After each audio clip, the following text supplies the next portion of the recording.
up, mananap? So, welcome to today's vlog. So, we will explain about the Ayala buoyage system, Ayala A and Ayala B. My name is Cadet Mansueto. And my name is Cadet Frijoles. And welcome to our vlog. So hello guys, today I'm gonna explain the Ayala buoyage system A and B. Ayala buoyage system for mariners. Development of a uniform system of buoyage throughout the world was of paramount importance for safe navigation at sea. As traffic lights are used to guide drivers on road, similarly, buoys and beacons are indispensable for guiding mariners at sea.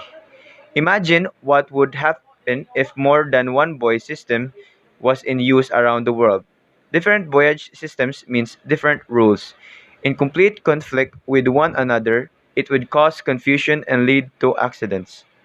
With the aim of improving navigational safety to act as a barrier.